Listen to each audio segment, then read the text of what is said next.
Good morning, सत श्री अकाल, नमस्ते टू ऑल माय फ्रेंड्स। आज का मेरा टॉपिक है हाउ टू स्टडी।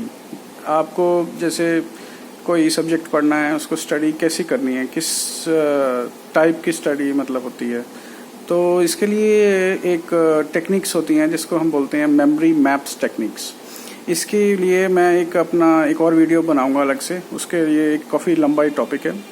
और इसमें एक्चुअली मैं आपको थोड़ा सा ब्रीफ कर देता हूँ। इसमें memory maps are the memory map whatever we study, whatever we see, that is transferred in the left side of our brain, and then it is restored in the right side of the brain. Like जब भी हम कुछ पढ़ते हैं, जब भी हम कुछ स्टडी करते हैं, तो हमारा जो मटेरियल है जो हमने पढ़ा है वो हमारे लेफ़्ट ब्रेन में पहले जाता है, उसके बाद हमारे राइट ब्रेन में वो ट्रांसफ़र होता है, उसके बाद वहाँ पे परमानेंट मेमोरी में स्टोर हो जाता है। लेकिन ये जो मेमोरी मैप्स की जो टेक्निक्स है, इसके थ्रू अगर आप एक बार उससे पढ़ लेंगे तो आपको डायरेक्टली आपके right side of the brain में स्टोर हो जाएगा। तो आपका जो ट्रांजैक्शन टाइम है, जैसे कि आपका लेफ़्ट ब्रेन से राइट ब्रेन में जो ट्रांजैक्शन टाइम है वो आपका बच जाएगा। और सेकेंडली आपका जो विड्थ ऑफ द बुक, जो बुक की जो बहुत मोटी मोटी बुक्स होती हैं, उसको आप पतली बुक्स में अपने ये नोट्स की तरह होते हैं। तो इसके बारे में बताऊंगा अगले वीडियो में। तो ये आपको ब्रीफिंग हो जाती है और इसमें आप अब आराम से आपको याद भी हो जाता है, जल्दी याद हो जाता है। और सेकंड जो टेक्निक है उसमें आपका है रिवीजन कब कब करनी है।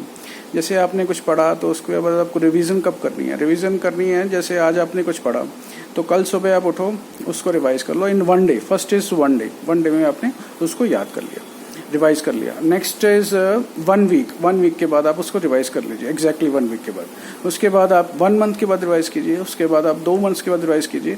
उसके बाद आपको कभी जिंदगी में भूलेगा नहीं, क्योंकि that is stored in the right side of the brain. And next जो टेक्निक्स है वो है आपकी विजुअलाइजेशन। विजुअलाइजेशन क्या होता है कि जैसे आपने कुछ पढ़ा है तो आप उसको थोड़ा सा सोचिए, थोड़ी देर के बाद, जैसे 1-2 घंटे के बाद आपने जो याद किया, जो पढ़ा है, उसको समझा है, उसको लिखने की कोशिश करिए। Try to write it on the paper, whatever you have done, whatever you have read. So उसको आप रिवाइज करने के बाद आप लिखने की कोशिश कीजिए। It is known as visualization.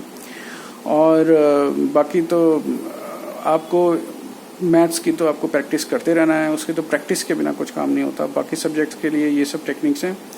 और बाकी जो मेमोरी मैप्स है उसके लिए मैं अलग से आपको एक वीडियो बना के दूंगा, वो एक बड़ा टॉपिक है तो इसलिए। और यही सब मुझे बताना था। और अगर आपको मेरा वीडियो पसंद आता है, मेरी बातें अच्छी लगती हैं, तो आप मेरे चैनल को सब्सक्राइब कीजिए, press the bell button to view the latest update notifications. And अगर आपको अच्छा लगे तो लाइक भी कीजिए। And thank you.